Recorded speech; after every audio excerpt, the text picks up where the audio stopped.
I'm the Acting Chief Communications and Public Affairs Officer for Metrolinx.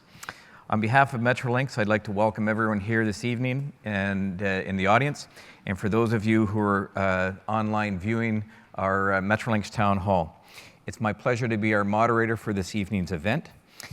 Metrolinx is committed to engaging with and informing our neighbors, our customers, and our community about our progress as we move forward with planning, building, and operating the region's transit network.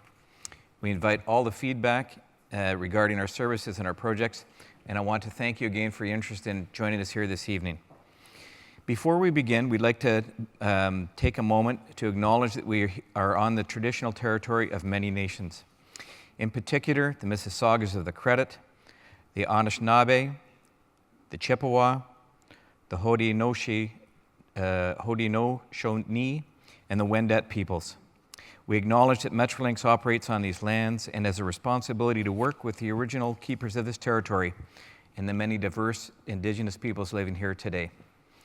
This is something that's new to Metrolinx as we begin our journey in Indigenous relations, and we recognize the importance of acknowledging treaties and Indigenous communities. I would also like to take a moment to talk about safety. Safety is our first priority, and we'd like to review what to do in the case of an emergency in case we have to evacuate this room. We start each meeting with a safety briefing, and I think we're going to pull it up on the screen here. So, with respect to it's a different order here. We have in the event of an emergency, we've got Peter Bailey who's going to call 911. So Peter's at the back. Mark Childs standing at the front. He's our designated first aider. Azim is going to escort our emergency responders, and he's got his waving his hand back there. And also what you want to make sure, if we have to evacuate the building, and I'll tell you where we're going to do that in a second, please just look to your left and your right, just so you can identify the people there so that we have to evacuate, that you'll see them outside. The evacuation routes we've got exits both at the back on the left and the right. We're going to be congregating. Our muster point will be in the northeast corner of the site here, which is basically around here, so we'll gather there as well. We have a first aid room and a first aid kit, which is out in the short hallway between the main information counter and the human resources department. We have AED units, which are located on each floor beside the north end elevators, which is just out here. And the fire alarm is one continuous intermittent tone, and that'll actually give us instructions in terms of what to do. So please have a look at those, what I've described here, and make sure you're familiar in the event we have to evacuate the building here. This event has been designed to allow for as many opportunities for questions and feedback as possible.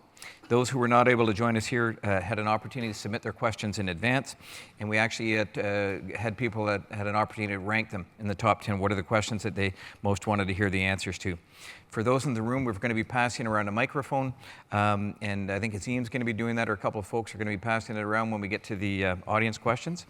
And we'd ask you to form a line or flag for Azim that you've got a question you'd like to ask. Ask you to please keep the questions as short as possible so we can get as many questions in as we can during the course of the evening as well. For those of you who are viewing online, you also have an opportunity to submit your questions as the evening unfolds, and we'll also pop those questions up as they come into us.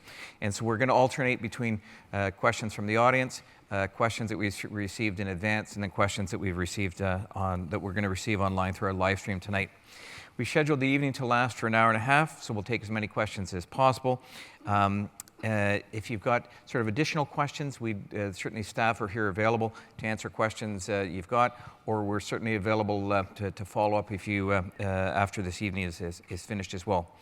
There may be some questions we cannot answer or cannot get to. Again, we'll answer those, and we're committing to answer all questions and post them online on our website within a couple of weeks. We want to make sure that this is a productive and informative meeting for you. We appreciate your feedback. We appreciate your participation, and we look forward to it. I'd now like to introduce President and CEO Phil Verster, and he's going to introduce MPP Stephen Lecce. Right. Thank you very much, Jamie, and thank you to all of you who are attending this evening. Just take a moment to share with you why we do these town halls. It's really important for us as an organization to be transparent and to be accessible, and that's why we travel throughout the region, different cities, different parts of the region, and we take questions. And we understand there are contentious questions out there, and we welcome those questions, and we'll share with you the answers honestly. We'll tell you why we make decisions, and we'll tell you what the decisions are, and we'll tell you what the next steps are, what we're going to do. And so we're very appreciative of your patience with us this evening. This is very important for us, and I know it's very important for you, and we appreciate you taking the time to be out here this evening. So thank you very much for coming. It's a great privilege for us as well to work with elected officials. And at this point, I'd like to just thank Minister Stephen Lecce for being here this evening. And Minister, you thought it you wanted to give a sense of what you're thinking. Thank you very much. Appreciate that. It's good to be with you all today. Good evening, everyone. I just want to recognize our local councillor, Marilyn Iafredi, who's here from the City of Vaughan. Thank you so much, councillor, for being here. I would first off like to say I think it is impressive that we have the entire leadership team, or a critical mass of the leadership team of Metrolinx, the first in York Region, and this is an important dialogue. You know, my aim really is just to contextualize what we have done and what is being done at a high level. I'll leave the tough questions to the folks who are doing the majority of the work. And also just to highlight sort of my mission for this dialogue today. The first, I see our Member of Parliament, Deb Schultz, is here as well. Good to see you, Deb. The first is I hope that this meeting could provide an opportunity for each of you to give input to Metrolinx and how we mitigate the disruptions as we expand our infrastructure footprint in the City of Vaughan, in the region of York. Obviously, we need to. There's an imperative. There's a demand for building more infrastructure. We are doing that. The money is there. The capital is there. They have a desire to build more, but we want to make sure we mitigate the impact, because obviously, you know, building more parking is a good thing at a GO station, but it creates short-term disruption. And so I'm cognizant of that, and I really think to the extent that we could give advice and perspective of how we mitigate that is going to be very informative to make our experience better on the roads, reduce traffic and unwarranted irritations, which I know we all face every day across the region of York. The second is I'm very proud that we've been able to accelerate some investments across the region, move some really critical infrastructure projects forward. In the City of Vaughan, as you will recall, and this is not just city-specific, but as an example, the Government of Ontario invested with the federal government of the day to build the subway into Vaughan. That was a historic first, the first time the TTC footprint exited out of Toronto. We've committed to building a second link, the York-Spadina, up to Richmond Hill and Markham, to expand that subway network. And that's going to be, it's a 50% increase in subway expansion that would be led through the agency. In addition to here in this community, in every GO station in the City of Vaughan, and likewise I would submit in the vast majority of GO stations across the region, you're going to be seeing significant monies flowing. And often when politicians say that has like a 10 to 15 year timeline, and I'm very proud that at, for example, the Rutherford GO station, construction commences this summer, and some of the early enabling works has already started. You may start to see caterpillars and whatnot. So there's progress manifestly happening. It's about time, and that's important. And I've met with you, our CEO, perhaps 4 times, maybe 5 times, and I apologize in advance for taking so much of your time, but it is a priority for the community, for the federal government, municipal government, provincial government to get these projects done. So thank you for that. And secondly, at the Rutherford GO station, we're going to actually see parking expansion. I think for me, I want to be, and I'm attempting to be an interlocutor between the community and the agency. And one of the greatest frustrations I have is people who want to use public transit are impeded by a lack of parking, which is somewhat ironic and frustrating. So for those of us who sometimes use the GO, you often have to get there in a competitive process like 3 hours before to get a spot. That is something we're seeking to avoid. We're building a 6-story, over 1,200 parking space with additional capacity at Rutherford. We're doing the same new parking at Maple. I was proud to work with Metrolinx to formally protect and add another 180 parking spots. And at King City GO, for those who are from the township, we're going to be seeing net investments there. As I understand, that announcement's forthcoming this year. Yeah. So we're making progress. I recognize there's more to do. I recognize traffic is perhaps one of the single greatest challenges facing all governments. I'm acutely aware of it. We're doing everything we can. The fact that we have partnership from different levels of government, I think, speaks volumes that we were working across party lines to get it done for you. And I just want to again express my gratitude to Metrolinx. You will be hearing more of me, regrettably for you, but it is certainly in the public interest that we continue to have that dialogue and that accountability to get those projects done on time and on budget. And with that, I say thank you and Godspeed. We welcome that, Minister. Thank you very much. Very good. Did you want to introduce? Yeah, so if we can introduce ourselves, and I'm Phil Verster, I'm the CEO and President.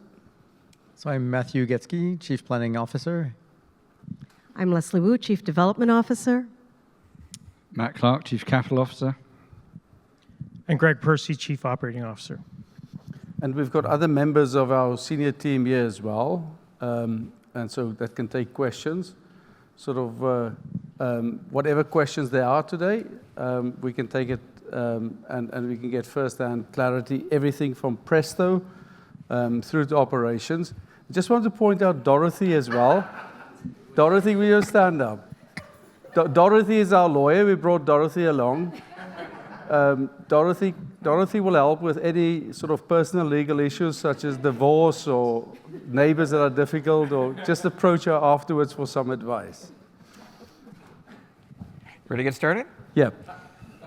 Azim, anyone have a question from the audience right now they'd like to ask? Azim? Sir, if you could just introduce yourself. Yes, thank you very much. Yeah, my name's Peter Misek. I'm actually co-founder of a group called Keep York Moving, which is like the TTC Riders of York Region. Anyways, I just want to thank you first for coming to York Region. It's great.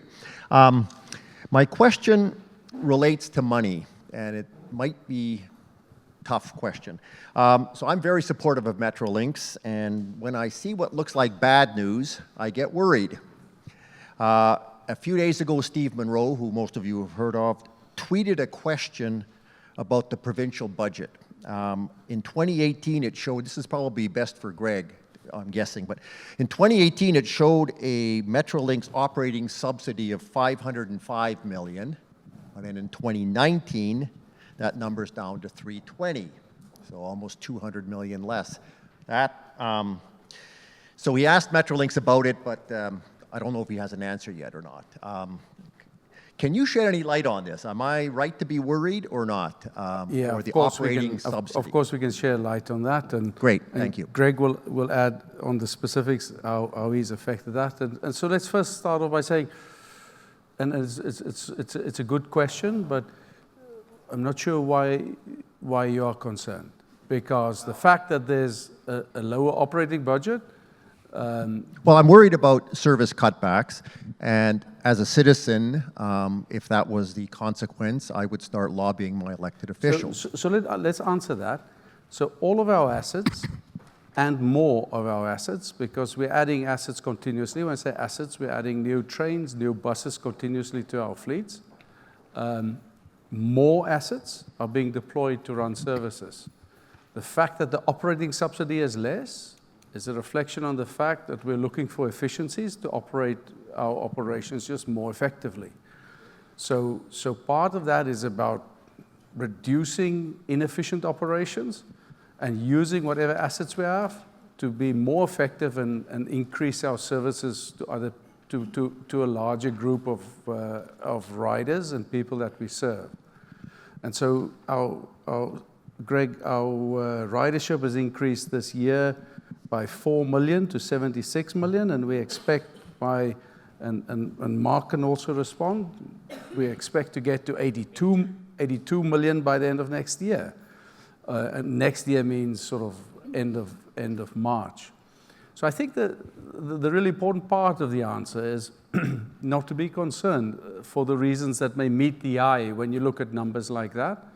That is not a question of money being taken away from Metrolinx. It's a question of Metrolinx focusing on becoming more efficient and delivering more for more customers. And the fact that our customer count, our ridership count increases by the year, just reflects the fact that we're increasing the utilization of our assets. And maybe, Greg, you want to talk about the increase in services that we've had in the last year? I think part of the good news is that reduction in subsidy is concurrent with our increasing service.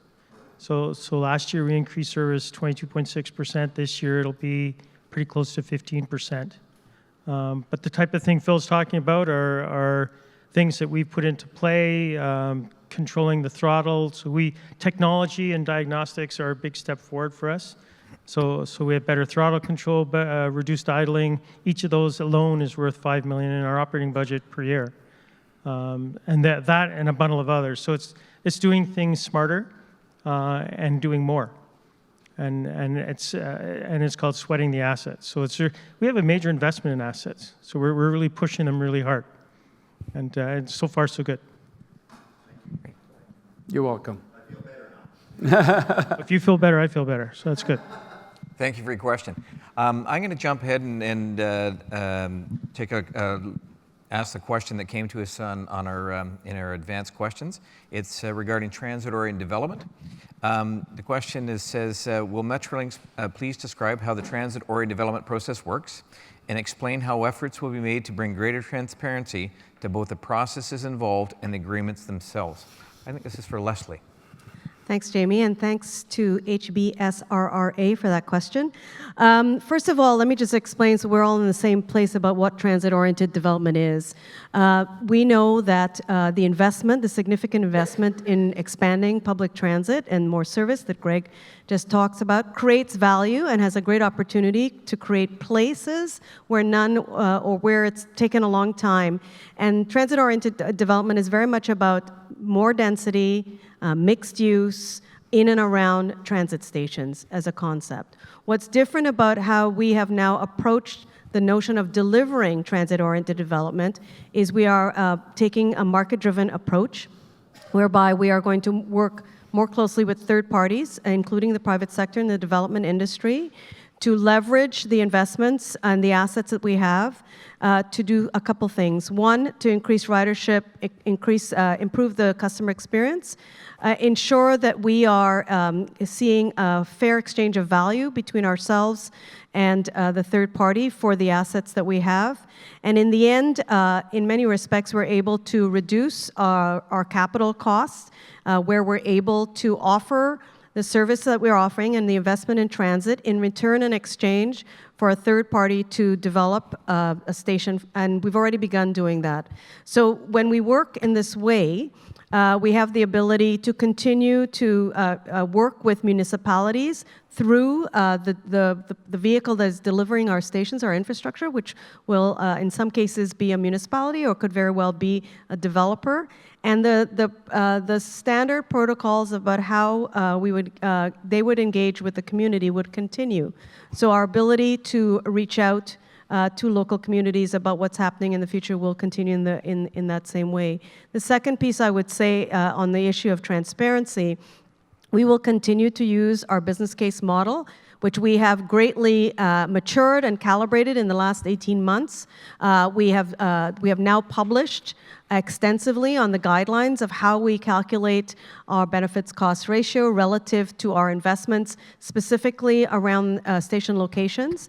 But we have basically opened up the opportunity for investment in and around our stations to a wider audience to create a far more competitive environment by which we can receive and more quickly receive some of the station infrastructure that is so sorely needed.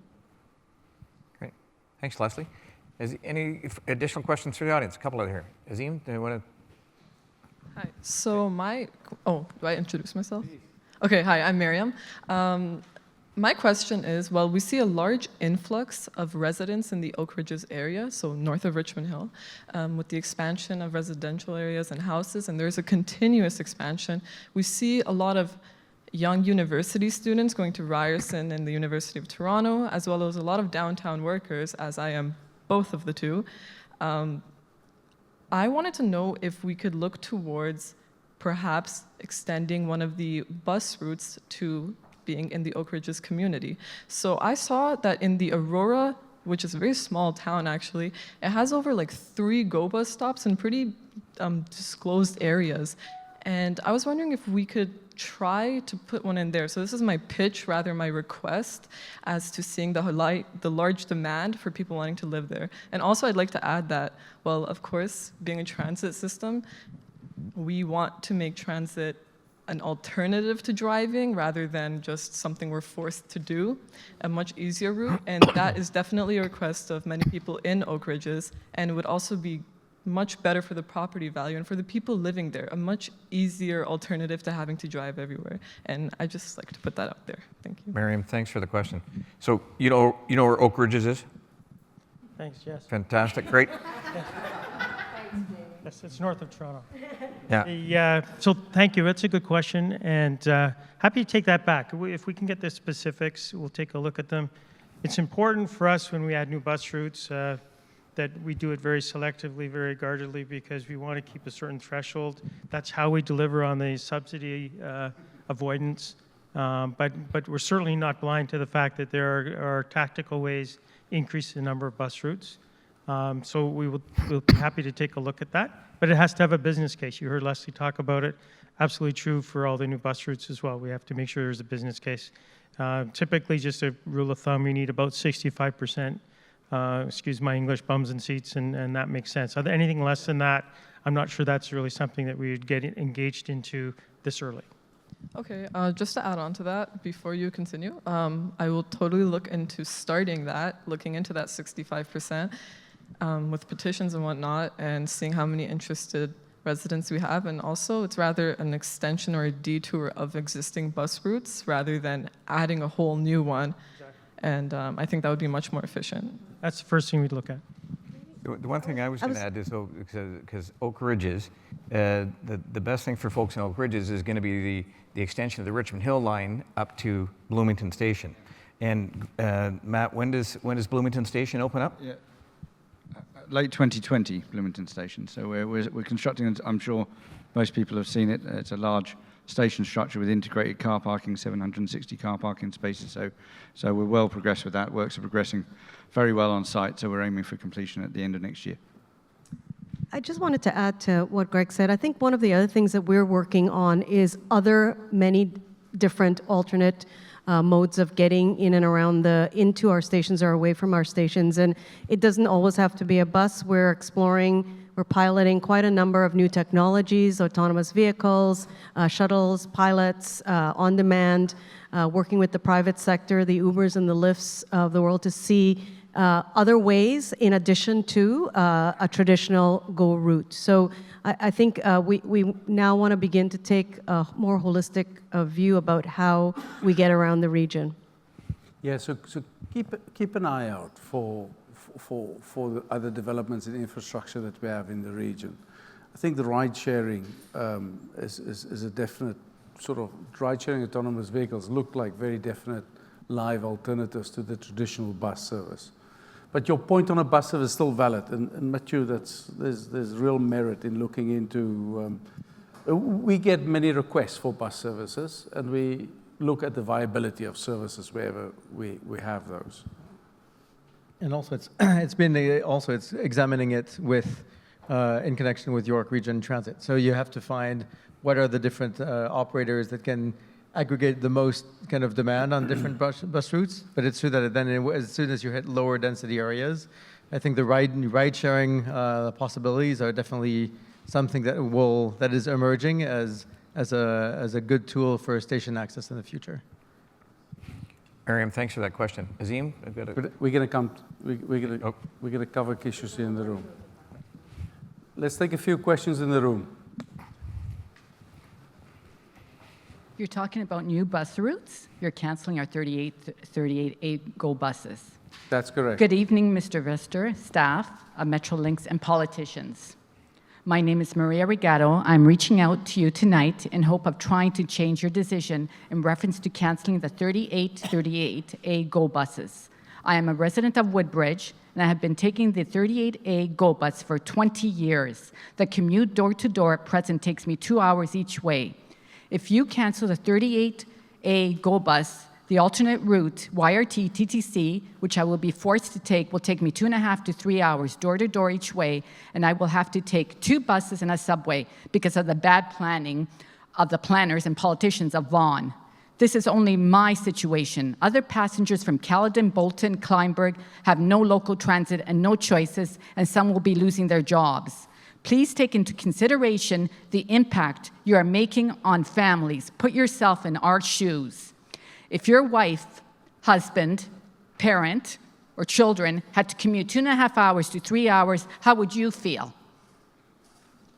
All that, I am asking if you could come to some kind of compromise. Please do not cancel our buses, all the buses. You're canceling all the buses, which I believe are 17. My suggestion, presently, the 38 GO bus has 6 GO buses running in the morning, 7 GO bus running in the evening. Cut 4 38 GO buses in the morning and 5 in the evening. Leave 2 GO buses on the morning and 2 GO buses in the evening for the 38 GO bus route. But please leave the 2 38A GO buses as is, 2 morning and 2 in the evening. This would be a win-win solution for Metrolinx and the passengers. If you have a heart, please work with us to come to a better solution than leaving us with no buses at all. I would like to read a quote which was emailed to me from our local MPP office. Our government for the people is committed to improving and expanding GO Transit service to make life easier for people by shortening commutes, reducing congestion, and getting people to work and home faster in a cost-effective manner. For your information, by canceling the 38A GO bus, you are making commutes longer, increasing congestion, and it is taking longer for people to get to work and home, and it will cost us more. Thank you for having given me the opportunity to speak tonight.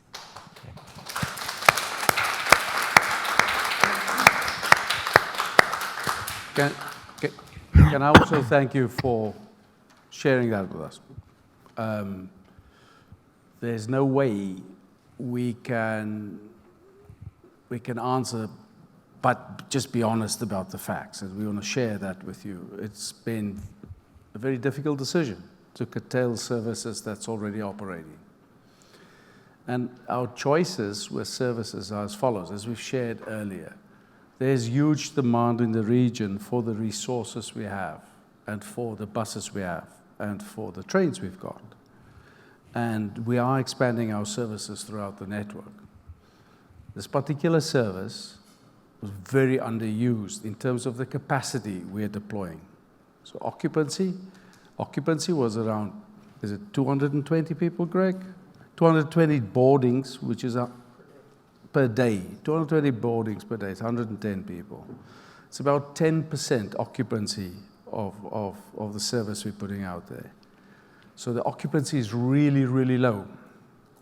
And so still, everything I'm sharing with you, nothing of it makes an easier answer, because I understand exactly what you're saying. It has a very personal impact on people, such as with yourself, when we do this type of thing. But just the hard facts are, with such a low occupancy, we have to look at those resources and deploy these buses on other routes where the occupancy is going to be higher. So just want to share this with you. And I know these are not always easy messages, but it's not as if we're taking buses away and just parking them up to save money. It's we're redeploying these buses where we have higher occupancy and serve more people. And so the unfortunate situation is where buses are low occupancy, we have to make, like any other business, have to take a view and say, to what extent is this the right route or not? To what extent does this work for this route if the occupancy is that low? And so what we've shared with different decision makers, and what we've shared, again, we could probably have done this better, and this is why it's great to have the question tonight. We're going to look at what other opportunities there are to find some of these other technologies to serve routes such as what 38 to 38A supported.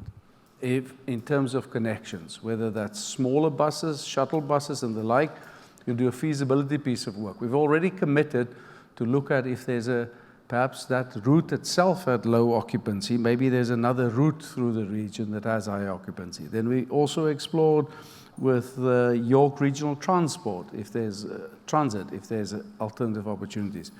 But I'd like Mathieu to talk you through some of the options, and give you an example of some of the things we're thinking of for the future. But the formula that we have currently, which is a big bus solution on a route that only attracts a 10% occupancy, that's a formula that just doesn't work. So we need to look for other formulas.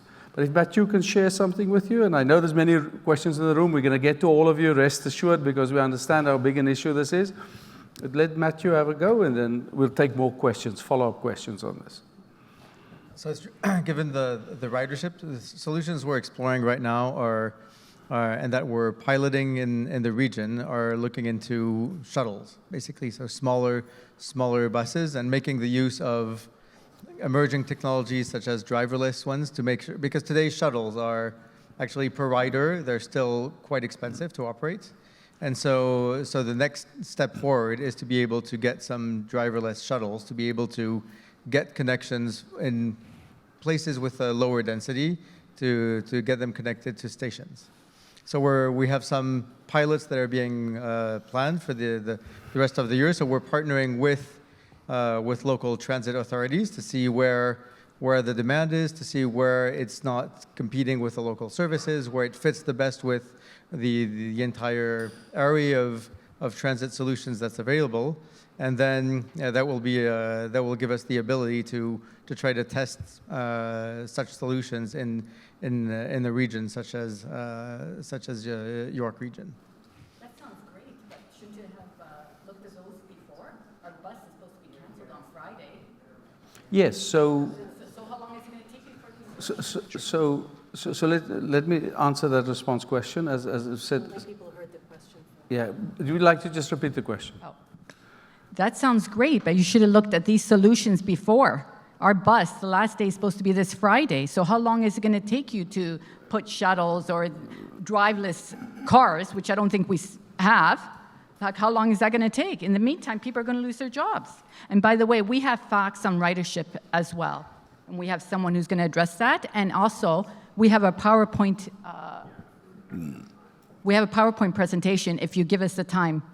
So We asked the back, and they said if you approve the time, that they would put it up. We've got many questions, and we have people online with questions, and so we don't really have time for PowerPoint presentations. We'll gladly look at your presentation afterwards, gladly welcome any information that you may have, and so let's have that conversation after the meeting, and we'll still look at whatever you've got.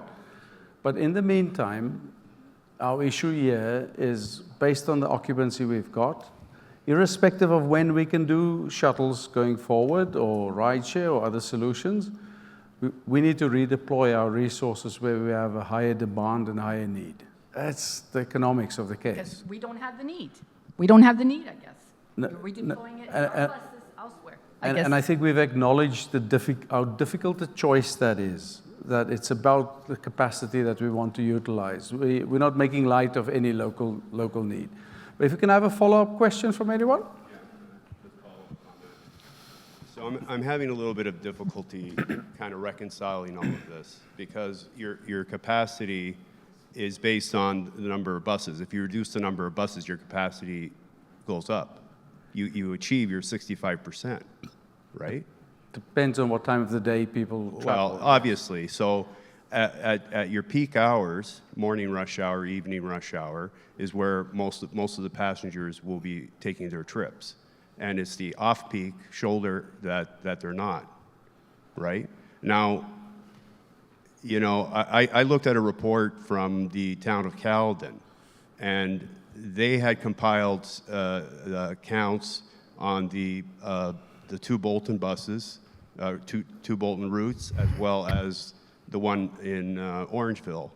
And the numbers on the Bolton buses were higher. Right. Well, that's interesting. Right? So we're very open. Now, you know, so I'm having a little bit of difficulty trying to reconcile all this, Yeah. right? No, we're very open. We're very open. So afterwards, let's have a conversation. And Greg would pick up on this, but just a general principle. When we build ridership on routes, it's very often frequency on the routes, repetitive frequency that builds larger continuous use. And so what we want to do with our bus services, we want to look at those critical nodes that people travel to and from and build up the frequency around that.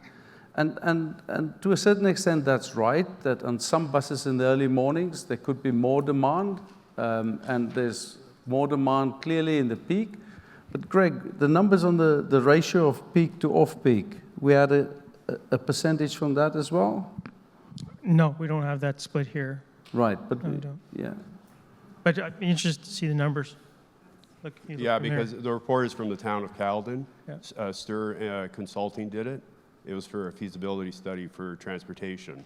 So those numbers are either they went out and did a count, or they obtained them from Metrolinx. It's one or the other.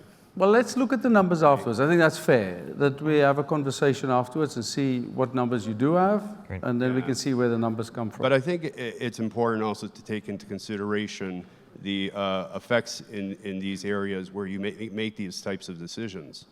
Like Caledon, or sorry, not Caledon, but Peel and York Region have two of the lowest, what are they called? The travel time index. So Toronto has the worst, and followed by Peel and followed by York.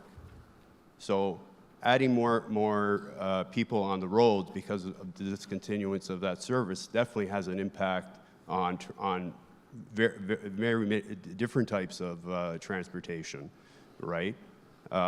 So that should be definitely a consideration. On your website, when you offer a solution, alternative, like the taking the YRT dial service, that is so unpractical. Like, first off, you have to give them an hour's notice. They may be an hour late. You have to drive there. How can you possibly drive there? There's nowhere to park. There's no shelters for anyone to protect themselves from the elements. It's such, like, really, I mean, we're talking about safety at the beginning of the meeting. Would you really consider that something safe, that you want your kid or daughter or wife to be waiting at the corner? I think we are in this world where we have scarce resources that we have to apply, and we have limited choices in terms of what we can do.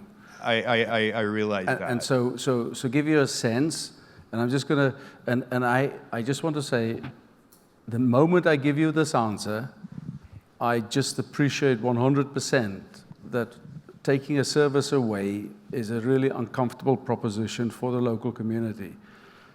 And so when I say the answer is not that I'm insensitive to the things you raise. The point we have is if we have assets that are between 10 and 11% utilized over the whole fleet, or the whole service group that we operate on a route, we have to take it, as Greg said, the target ridership that we've got across our whole service group is around the 60% number. So as you raise the issues, I 100% empathize with the points you raise.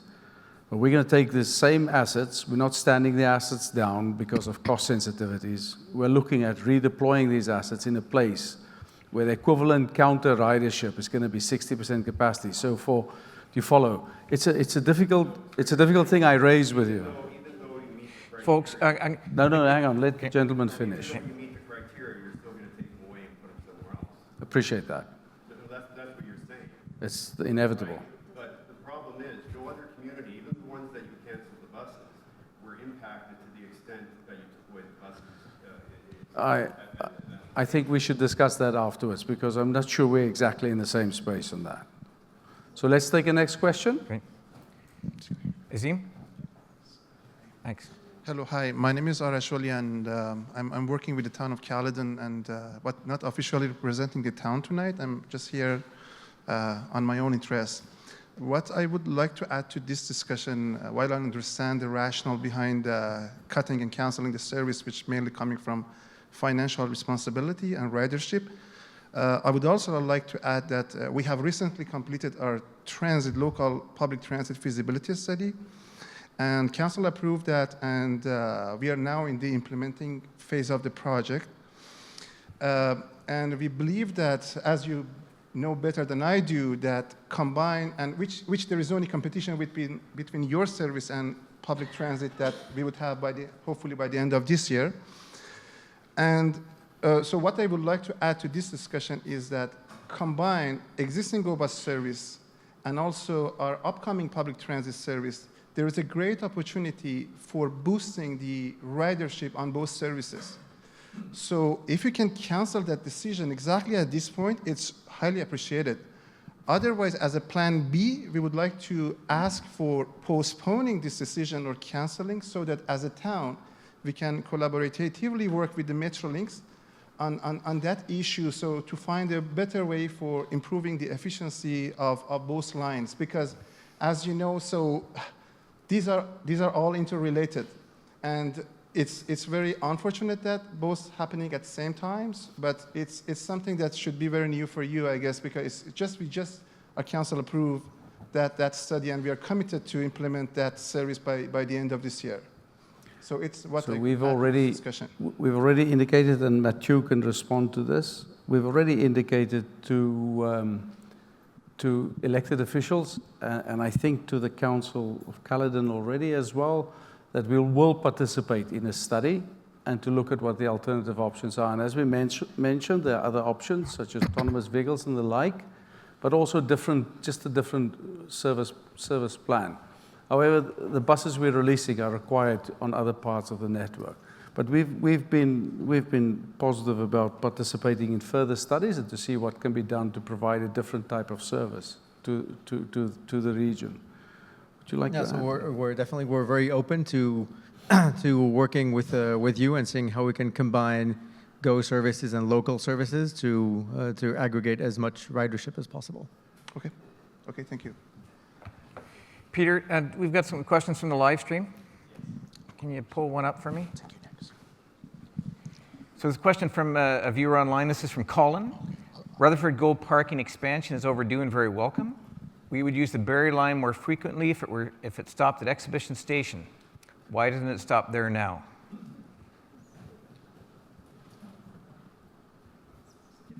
Greg's going to take a run at that one.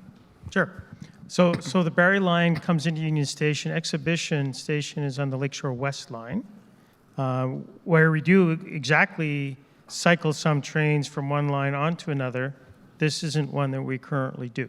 So to get to Exhibition Station, you'd jump off at Union and then jump on the Lakeshore West all-stop train, of which there are many every day. So you could do that. But it can't physically stop there now because it's on a different line. Colin, thank you for that question. Peter, do you want to bring up another question from maybe the questions that came in advance? Top questions, top 10? So this is a question dealing with fare integration. It's from Andrew D. I'll read this for everyone because folks probably can't read that at the back. Go Transit's recent fare adjustments are slowly opening as a choice alongside the TTC for traveling around Toronto. Still, we cannot combine Go Transit, Up Express, Via Rail, and local agencies without a significant cost. Their prices for going to the same place can differ wildly. To trust transit as a replacement for car, I need to be able to hop on the half-empty train that my phone just informed me is departing in 5 minutes without worrying that it's going to triple the cost of my journey. Have you considered a model such as Transport for London's low-threshold price capping to harmonize fares and allow riders to use all public networks without penalties? Yes, so let's talk about fare integration. And Elise would probably add to that as well.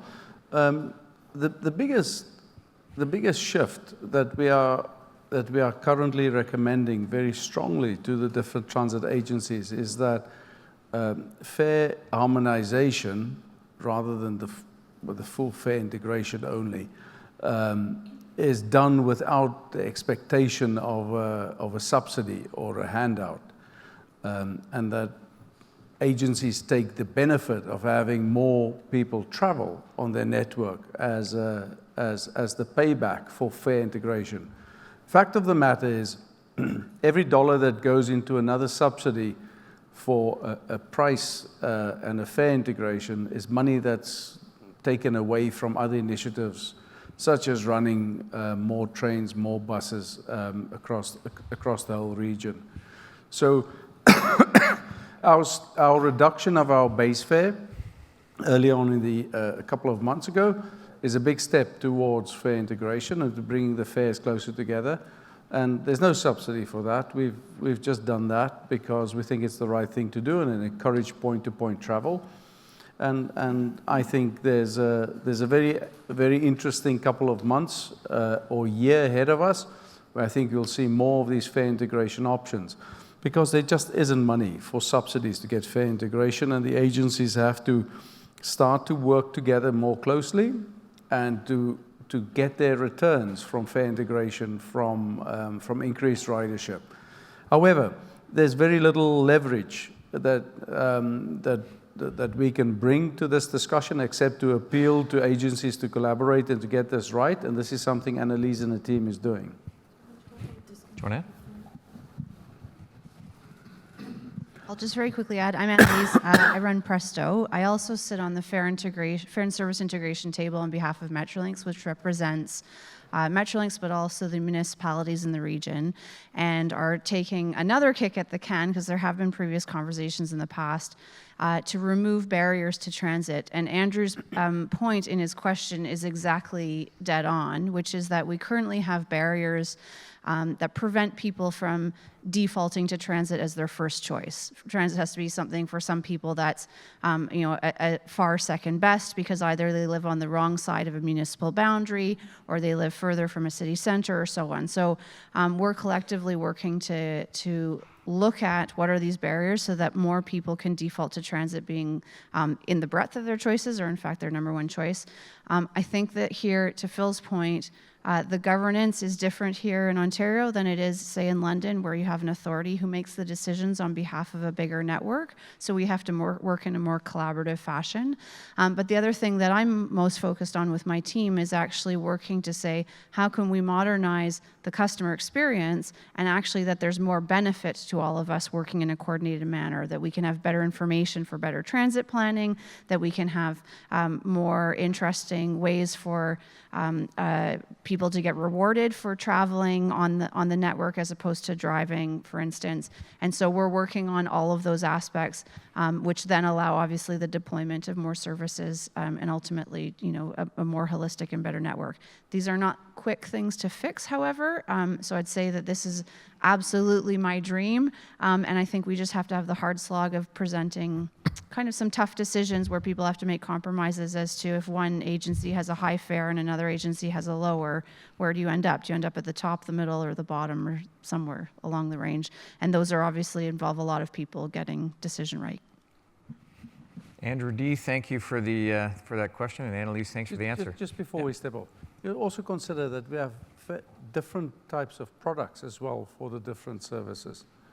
If you take someone traveling from Danforth, for example, into the city by a GO train, it's a faster service, but it's not as regular. So it's a quicker journey than alternatives, and therefore it attracts a different fare. The difference is less now with our reduction in the base fare, but there are issues with regard to different products and different prices people pay. But in the end, Andrew D's point is 100% right. We want to get more fare integration across the region, because that'll just give more options for people to travel, and that is that is what we're working on. Great. Thank you. Another question from the audience back here, Azim. Whoever you got, you're the guy with a mic. Thank you. My name's Karen. I've been a GO Train rider for a long time. Just two-part question. With the improved and more frequent services on the Barrie line, when I started riding, it was one train down, one train home, and if you missed it, you're out of luck. They're running very frequently now. It's hard to get parking, and you're addressing that. But you're also running the trains on the weekend. I know it started as a pilot project, but it's every weekend all year round. I'm just curious as to what the ridership is. I mean, the train whistles through my backyard every hour. Conversation stops, train, wait for it to horn its way through. It's very loud and disturbing, but the train looks empty most of the time. So I'm just wondering, I mean, obviously I can't count every person on every car. At night, the lights are on, so I see that there are no heads on the train. I'm just curious as to what your ridership numbers are if it's worth your while when you're talking efficiencies, is it worth your while to run a 12, 10-car train every hour as opposed to a bus? And the other issue is the whistles. You've got the train going all day. I know you're going to expand all-day service in Richmond Hill, Stouffville. It's going through residential areas. What are you doing to work with our municipalities and Transport Canada to address the whistles? Because I know that's the route we have to go. When I've called, I've just been told we can't do anything. It's Transport Canada that rules that. So Mark, do you want to answer? Well, I'm going to take the first part of that question first of all and just share with you the Berry Line ridership because it is very positive. It's almost twice that of the other lines that we're seeing, and that's as we come into this new year for us. But if I look at last year, we were up in the high 20% range. So right now it's double the other lines. So the ridership is absolutely. What's the percentage? So it's 10.5%. And that's efficient? That's the ridership growth that you asked about for the Berry Line. And if we look at the network in total, it's about 5. So on the weekends, it's still worth it to run the I don't train? have the weekend. It's I'll the have to weekend follow up. service. Yep. Yes. So when you think of building custom in rail services, we don't expect to grow all of our custom in the first year that we run the increased frequency. We expect it to build up over years.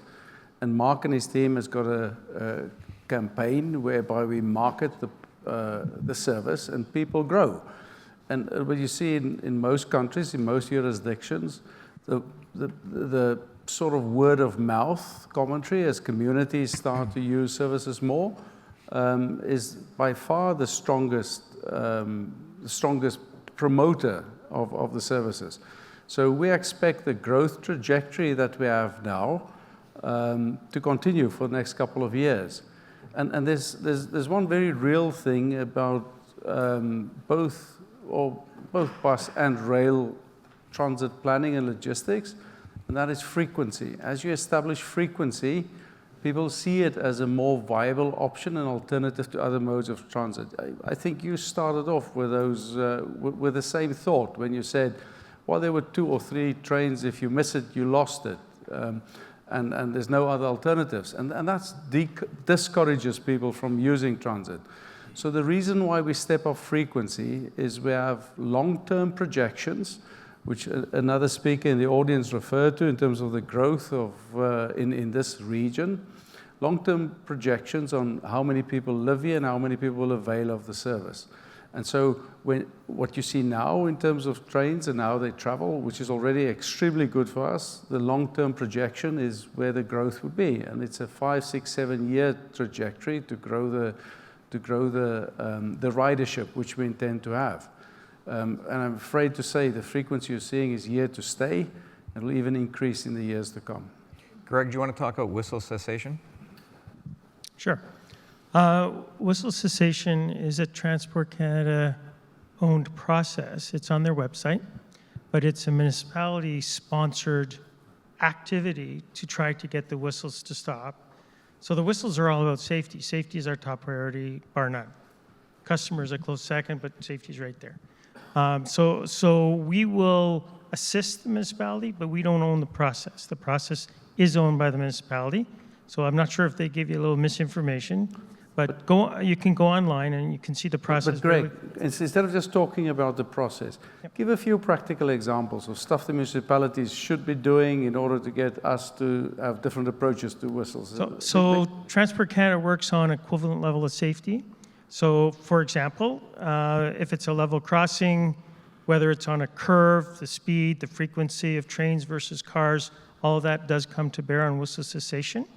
Assuming all of that fits, then there's a process to look at it, okay? But every case stands on its own merits, and that you can't generalize across.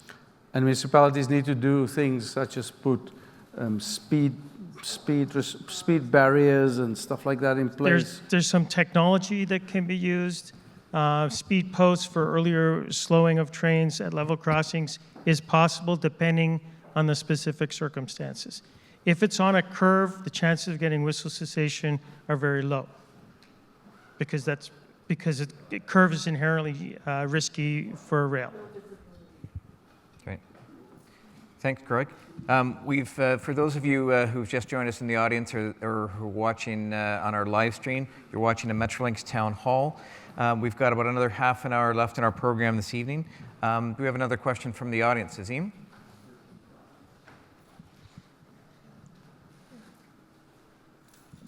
Thank you very much. My name is Marilyn Iafredi. I am the councillor who represents the north part of Vaughan. I could be talking and asking questions on absolutely everything here tonight, but I'm going to restrict my comments to one particular area. We've talked about growth. You talk in your own documents about you want new communities to be to not be reliant on cars, but you want to be part of the process in new communities so that people use your services. So in the north part of our community, we have what's called the Kirby GO Station. You should be familiar with that. You were provided 2 sets of documents, the last one with all the data that fully supports this station was submitted to you in November of 2017. In 2014, memorandum of cooperation was signed with the developers of that block of development. You've signed off on it as well. We know that over the course of 2031, within a catchment area of that station, you'll have approximately 72,000 people in jobs. There is nothing else out there that merits a station like this one does. I need to understand, are you moving forward with this? Have you reached out to the developers who signed that memorandum of cooperation when you signed it? I need to understand where in this process this is. I know there's been a lot of controversy over the past by the Toronto Star. Toronto Star just kept refusing to look at the data. This is data-driven. We have the numbers there for it. And I need to understand, how are you moving forward on this? We can answer you. So simply, yes, we are moving forward. Yes, we have been in contact in discussions with the landowners in and around the station. We are currently going, I talked earlier about the transit-oriented development and our move to a market-driven strategy.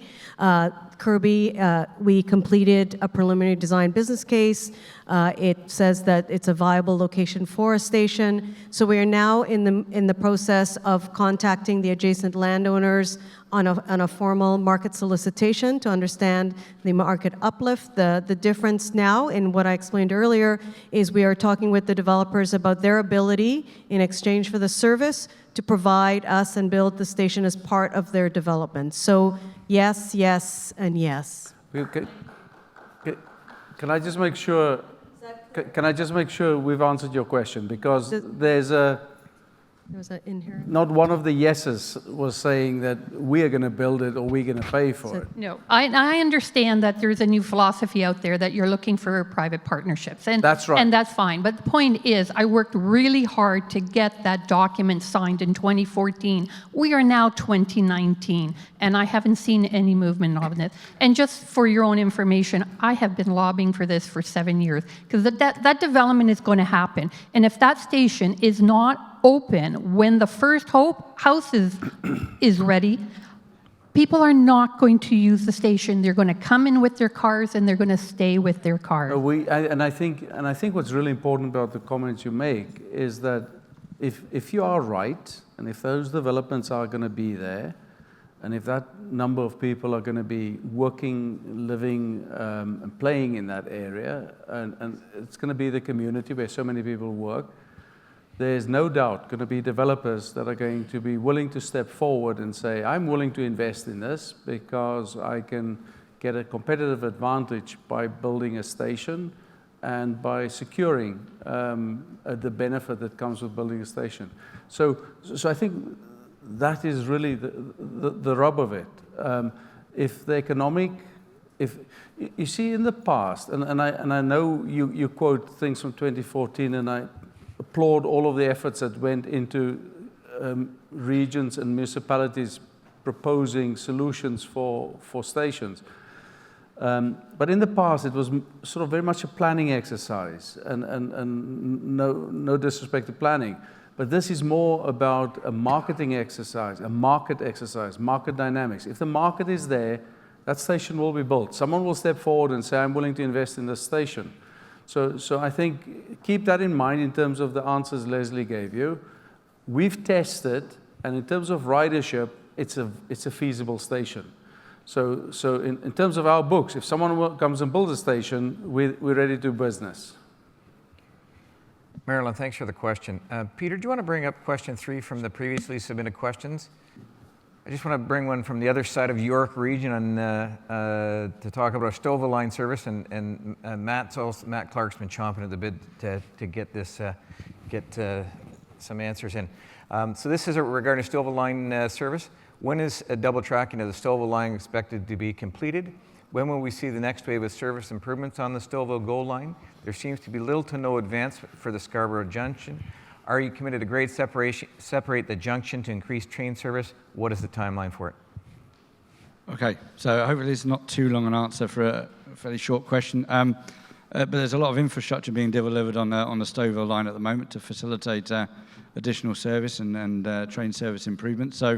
So the double tracking that we talk about there is being delivered under 2 contracts currently, which are both on the ground and progressing very well and due for completion, one in early part of 2020 and one in the spring of next year. The track through stations, Agincourt, Milliken and Unionville is being delivered under another large contract, which is also delivering grade separation at Steeles Avenue East.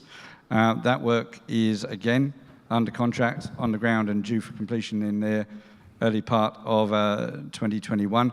And on top of that, we're delivering additional stabling facilities and a new station at Lincolnville, which, again, facilitates additional train service and more reliability on the network. When it comes to the Scarborough Junction, yes, there's a flat junction at Scarborough, which does impact on train operations. We can increase operation through that junction, but we are looking at grade separation there, and we're looking at the environmental assessments that would facilitate a grade separation.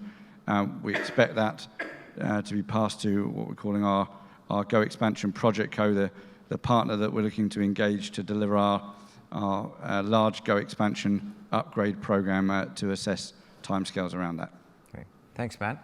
Another question from the audience?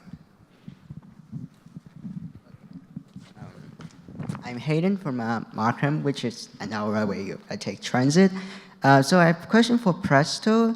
So I'm currently using the student fare, and then starting on July the 1st, I need to pay the adults fare and the YRT, and then TTC student and GO is also student. And then November the 1st, I'm starting to pay the post-secondary student fare on the GO, and then the student fare for the TTC, and then the adults fare for YRT.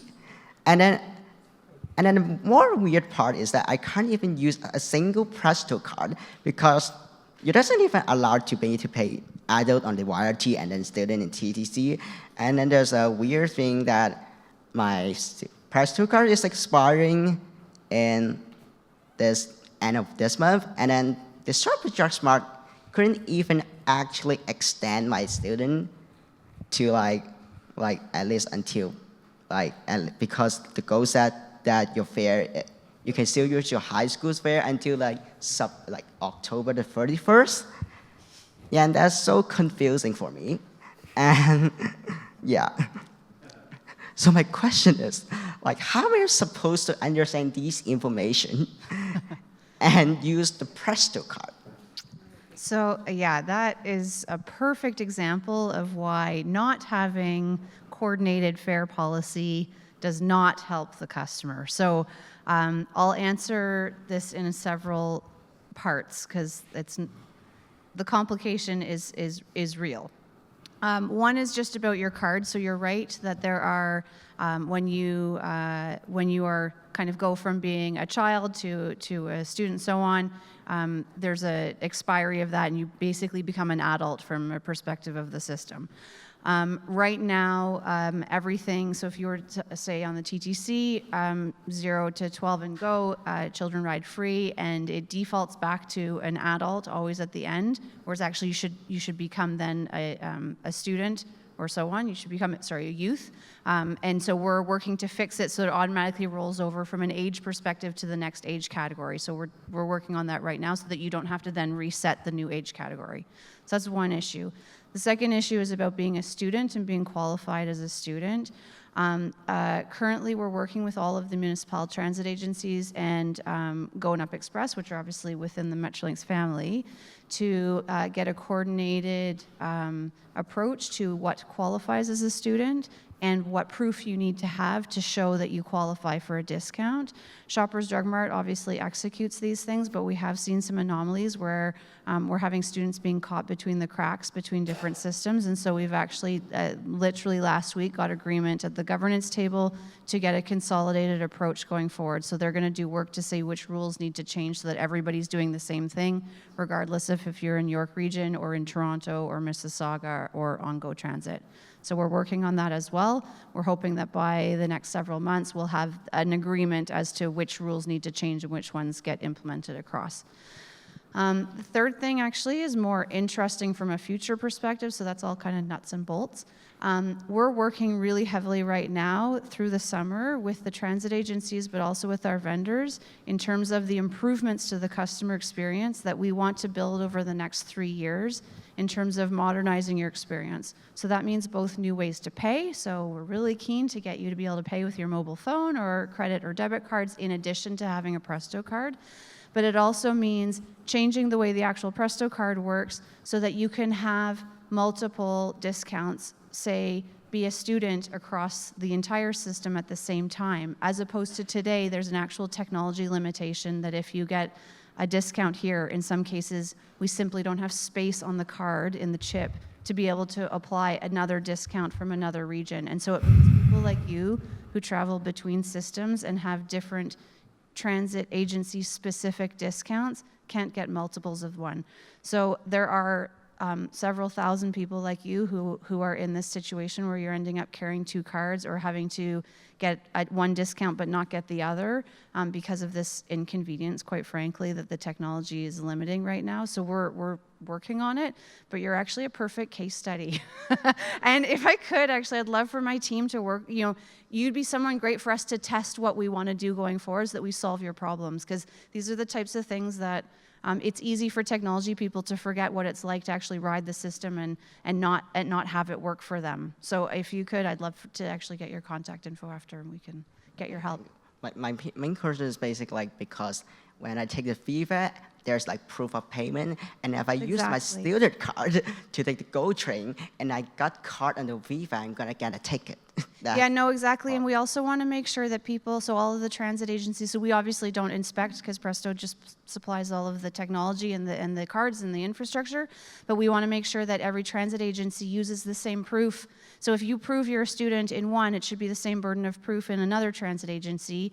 And you shouldn't get caught with inspectors expecting different things from you. So those are some of the things we're fixing with the governance as well. Yeah, just a side note, is actually only YRT that's require you to have a high school student card, and other agencies are just age-based. Exactly. Yeah. No, great. Thank you. Really good question. See Annalise after.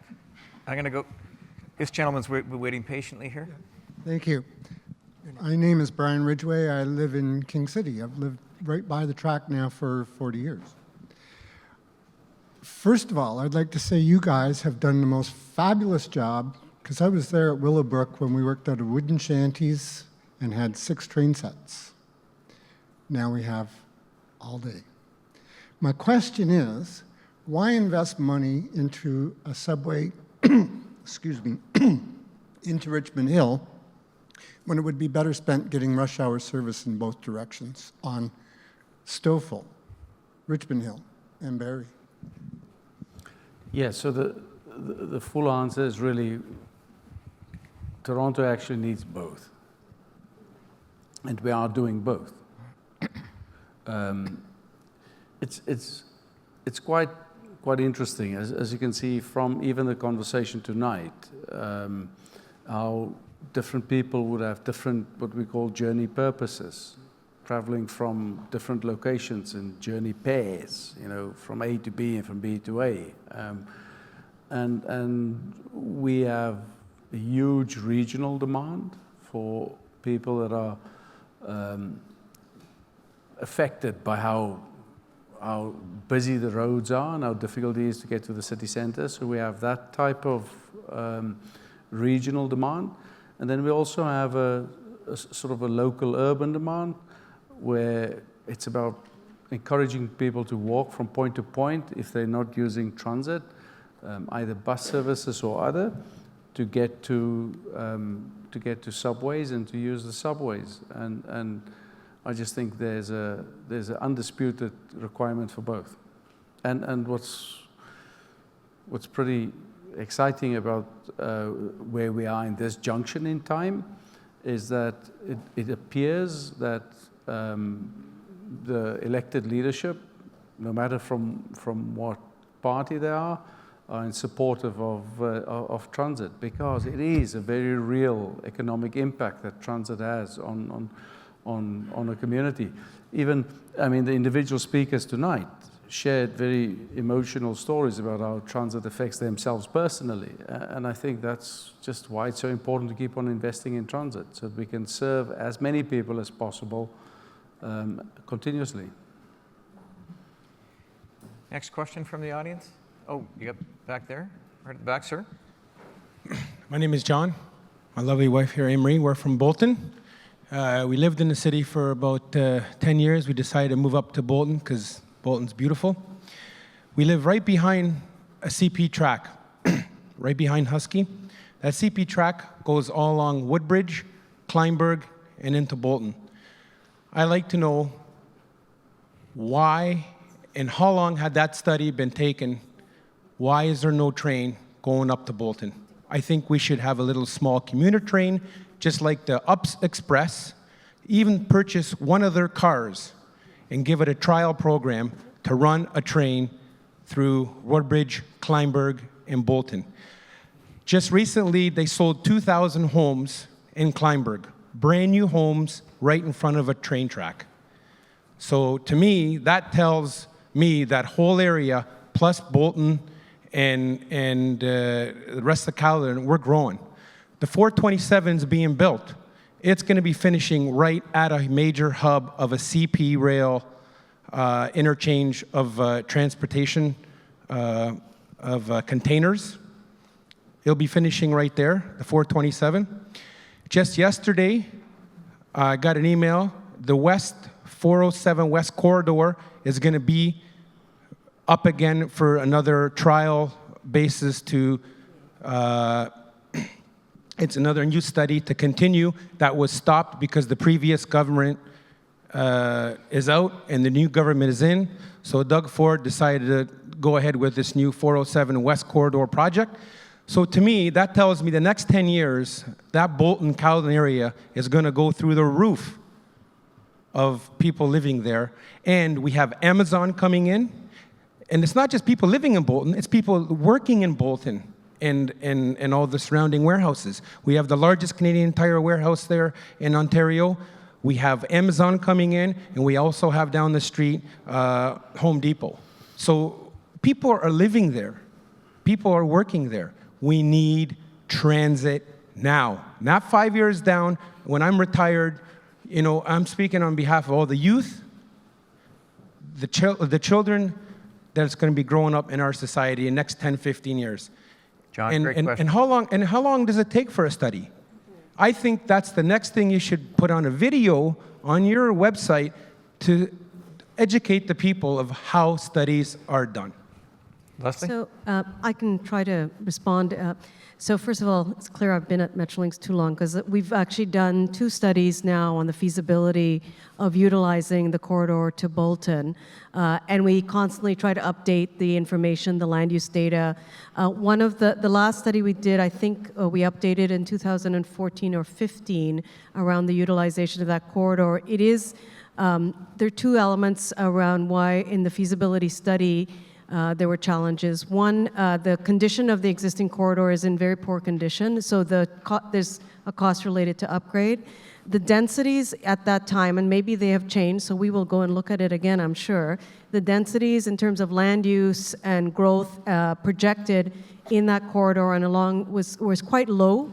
And we keep in touch with the local municipalities if, in fact, there have been trends that are changing and the official plans and the secondary plans are showing that there's more growth. We will go back to the study and look at it again. But it's not, and the GTA West Corridor has actually been consistently an element in our longer range full transportation plan. So we've that while the environmental assessment was terminated, we always future-proof for the fact that a corridor like that might happen. So my suggestion is that we can take another look to see whether new growth trends are emerging, but keep in mind as well that the corridor itself is not in great condition, and the level of upgrade is very different to, say, the work that we're doing in our existing corridors. And one quick question I wanted to mention. Now that the 38 buses in Bolton are going to be canceled, what are you going to do with your land and your property that sits in the corner of Mayfield and Highway 50? Well, it's the park and ride. Yeah, what we do with our property is sort of part of a portfolio. So we consider that property can be used in the next 5, 10, 15, or 20 years. We take decisions on what property we dispose of, what property we hang on to. We have pretty large land holdings, and we have a portfolio approach where we think very carefully on that. So we don't link it to what we do with bus services today or not, but we take a broader view in terms of what that property is worth in time. Can I just come back to your original question, John? It's a fantastic question. Do you know, the interesting thing for us is every region we go to Durham, we're at the same. Not exact same question, clearly, but we have 1, 2 people in every Ask Metrolinx gathering that says, look, it's bursting at the seams, it's growing, real potential. We hear what you're saying. I think the region will keep on being challenged with transit options. The government announced the GO expansion, which is massive. And over the next 35 years is a huge investment in heavy rail. Government has now announced a huge investment in subway, which is underground rail. And I think as far as investments go, this will make a big change. But you should not stop asking us about Bolton, and you should not stop asking and reminding us of the growth there. And I think we'll take it away as a study and see how much of that is there. Encourage your local municipality as well, because we work very closely with the municipalities and the councils and they must push as well and tell us what the growth in the local region is. Thanks for the question. Great. Thank you very much. Thank you for listening. Any other questions? Yes, ma'am. Azim, way up here. Oh, keep going. Here we go. You're getting warmer. There you go. Okay, I just have a question. When Metrolinx conducts surveys on riderships, why isn't that information shared with anyone and the public in general? Why are we being told to actually mail in a $5 check and sign a confidential form to receive these results? FOI. I can certainly clarify the first part. So we have started publishing over the last 6 months the ridership performance by each of the corridors, by each of the stations. And in fact, we just published just late last week the most recent surveys that go up through April. And so you can find those online in the board agenda items. For confidential matters, for freedom of information, you are allowed to request information, and there is administration fee to help kind of bring that information to the table. But for ridership, you should see that in the public domain. Okay, why is it confidential if it's a public survey? No, it's not confidential. Sorry, freedom of information. Yeah, it's not confidential necessarily. Okay. Freedom of information is for any request for information that is not made available as standard business, and Jen would talk about that as well. Okay, I need to add to this. So if it's not made available, then why is your team telling us that our 38A and 38 buses got canceled because of this survey if it's not made public? Why is your team spreading that information? I have it in writing, like this happened. I'm happy to follow up with you afterwards. I'm not familiar with the survey that you're talking about. I mean, Mark is talking about ridership data that's publicly available. Freedom of information is a bit of a different process. It's intended for if you have information of us that you don't find available, you can make a request. I'm happy to connect with you afterwards. I'm not sure about the survey you're talking about, but I'm happy to talk with you. Okay, and I also have another question. Why is Etobicoke North getting shut down on September 2nd of this year? Sorry, what? Etobicoke North? Why is it being shut down? I understand you don't own the property, that's fine, but why is it getting shut down? Yeah. So Etobicoke North as a station is located on a trajectory path where we're going to run the third and the fourth line that runs up the Kitchener corridor. And what we're doing with Etobicoke North is by closing it, and I don't think it's correct to say it closes this year. And It came from your team. So if I follow through, the reason why we're closing Etobicoke North is we're building a new station at Woodbine. And the Etobicoke North station, the physical station location, is right in the way of the tracks, additional tracks that we've added. So all along in our long-term planning, replacing Etobicoke North with a station at Woodbine has always been the plan. Right. And the specification for Woodbine, if you look at Etobicoke North and Woodbine, reasonable proximity for people to park at, and we've made provision for parking spaces similar to what we had at Etobicoke North. And so it's part of a longer-term plan, and that plan will be consulted out and discussed with communities as we go along. And I think we need to confirm with you what the dates are so that that's agreed. Okay, so if it is September 2nd, you are basically shutting down that station. Majority of the people that go to that station are coming from Bolton, Vaughan, Caledon. Etobicoke North will not be shut down before Woodbine is built, so it's not getting shut down this year. Well, you're moving it to Rona, up the street. Like, it came from your team, No. so we're not sure what, like... No. We'll speak with you after. No. Also, for YRT, I suggested that the number 7 YRT goes directly to Etobicoke North, not knowing that the station would be shut down if it is going to be shut down. Why can't YRT transport passengers from the same line that the 38A buses are going through? Literally, it's the same line, it's the same stops. Why can't the number 7 YRT bus go to this train station? I don't understand. The reason I got was because there's very strict budgets, but it seems like you guys are cutting down everything else. So I think questions for YRT, I mean, we have worked with YRT on discussing what the options are around 38A, 38B. Questions for YRT should be addressed to YRT. But YRT advised me to attend this town hall today. That's okay. And still, I would say I can't answer questions for YRT. It's great that you are here, and thanks for asking us the question. I think the better part of a conversation would be to talk to you individually about some of the specific questions you've got, and to see what we can take away and go and ask YRT to respond to you directly on. Okay. Peter, Matt, just while we get organized for one final question from the audience, I got a quick question on our live stream. It regards Maple Station. Matt, can you tell us when the bridge will be built for all-day north and south service on the Barrie Line? What's taking place at Maple?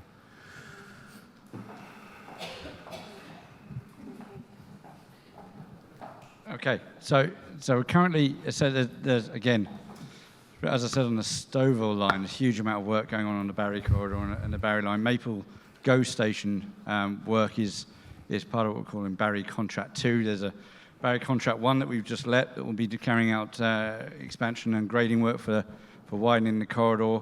That will be complete in 2023, and then contracts 2 and 3, which include Maple GO station works, carry on and are complete in 23 and 24, respectively. And that will include any works to the bridge leading into Maple required to to facilitate the additional tracks. I assume that's Great. That's answering that question.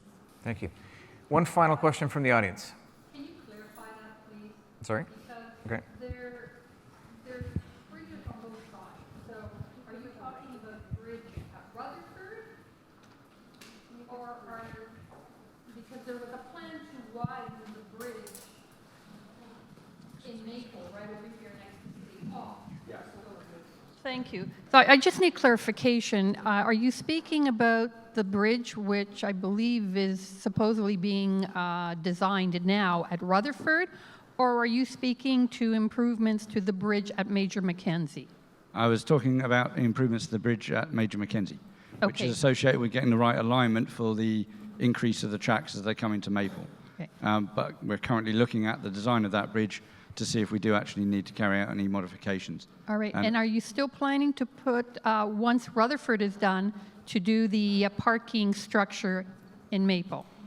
Maple parking structure, we are looking at increasing parking at Maple, but not as a parking structure, not as a structure. So Right. that has disappeared, because that I thought was approved or had been announced It is- either last year or the year before, and so are you saying there is no more structure happening at the Maple Station? Yeah, there is additional parking at Maple as part of Barry Contract 2 that I was just talking about, but it's not a parking structure, it's additional at-grade parking. And the Rutherford Bridge that you're just talking about is part of a Rutherford contract, which we awarded in April, I think, which is in design and planning stage, and that will be a grade separation work. So what was announced and approved has now been taken back, is that what I'm No. hearing? No, Because I thought this was TOD. announced. TOD. It was announced. It was Yeah. announced either last So year or at the year Maple, we've announced that the Maple parking structure is one of the TOD opportunities we're exploring with developers to build a transit-oriented development at the station, and then build parking into that proposal as part of the offer. So this is the same thing. This is the same approach that we followed at Woodbine and at other TOD developments. I understand, there's nothing left to develop there. This may be the case, may not be the case. This is why we test the market for TOD. Marilyn, thank you for your questions. Folks, I think we've run out of time. We committed to be finishing 80. If you could make it quick, please. So I live in Bolton, and I am going to be grossly affected on Tuesday by your decision. I think it is a severe error. I think that you're missing out on a huge opportunity to work with the community to come up with a compromise that will be very revenue attractive for Metrolinx. It would create a compromise in the interim with a lot of people who have great ideas on how to boost ridership, including working with the banks who are teaching financial literacy to young and youth who are going to be going to university and college. You are cutting off students from Humber College and from York University, and you are creating huge hazards on Highway 50. If you have not trafficked Highway 50, you really need to come up for a ride. I am coming from the city of Toronto where I work. I just took the Barrie line, the 740 train. It is one of 18 trains that travels in the evening, and in the morning you have 18 trains. I have taken pictures of 4 cars that I walked through this evening, and they are largely empty. I do not understand Metrolinx's decision to cut off Bolton completely from transit. From a policy perspective, it defies your reason for being as a crown corporation. Metrolinx was created with David Miller, who had a vision of connecting all of the different systems so that people could go seamlessly from the GTA into the city and other parts of the GTA. So from a policy perspective, it defies your reason for being. From a change management perspective, you don't create this kind of change, the magnitude that it's going to have on people's lives, on their finances, on their safety, on the level of coordination that needs to be done for their vehicle sharing with their families, and give them 20 working days. You just don't do that.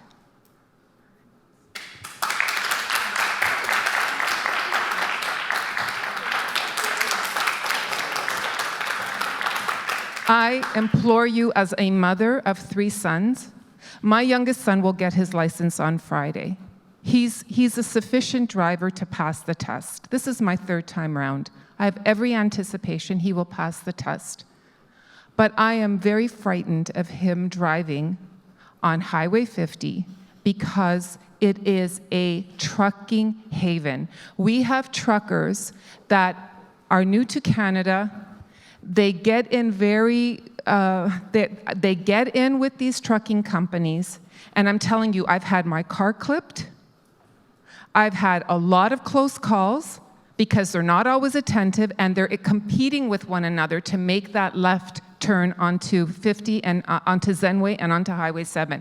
It is a very dangerous road, and I'm very frightened of my son, who will be a new driver, now having to take the car instead of having access to transit. So I implore you to work with the community, give us an extension, and work with the community. We can make this happen, and we can make it very lucrative. We can work with the banks. We can work with our community companies. We can help out as an engagement committee. I implore you to work with our town and give us an extension so we can at least plan around this and come up with alternatives. So in an earlier session, we answered questions around this extensively, and we've committed to answer questions after the... Yes, we are. So You're looking at it as a business deal. It goes till 2 in the morning with Barry. You've got service. And it's empty. And it's Where'd it go? And it's empty. Right now, it's empty.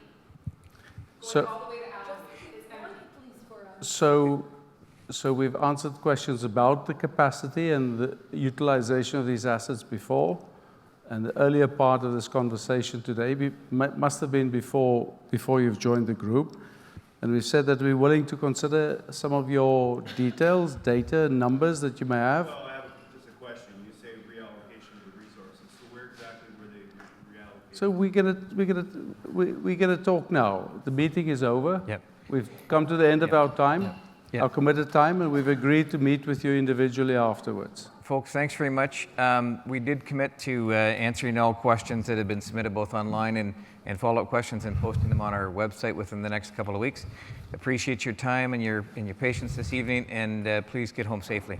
Thank you.